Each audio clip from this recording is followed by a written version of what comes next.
เป็นเมีย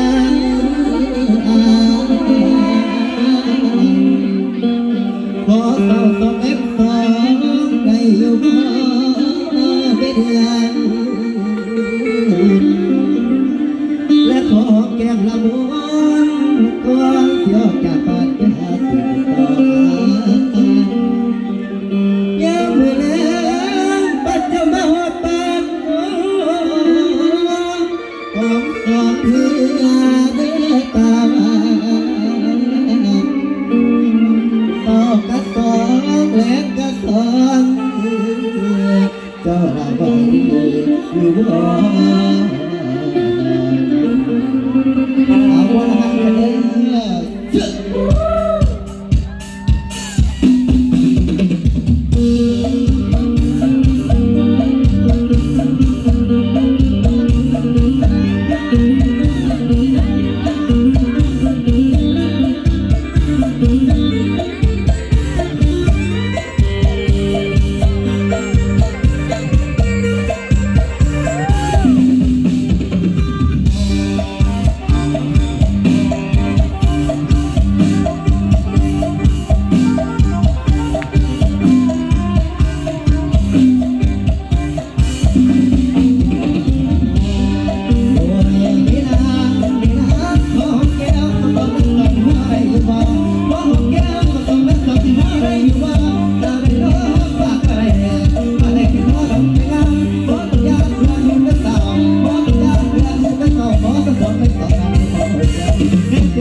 กั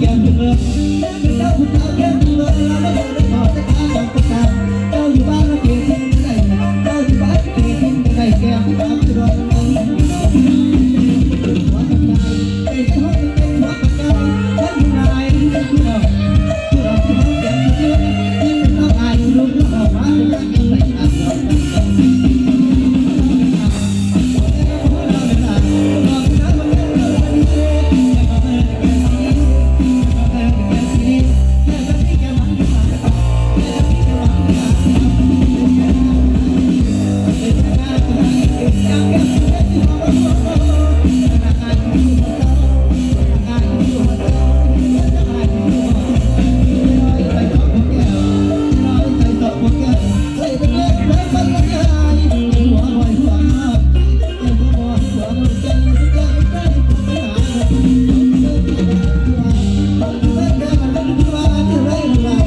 เอาที่ว่าคุณมุกขอบใจเนาะสำหรับมาได้นำใจจากพี่จากน้องจากจอยแบงไป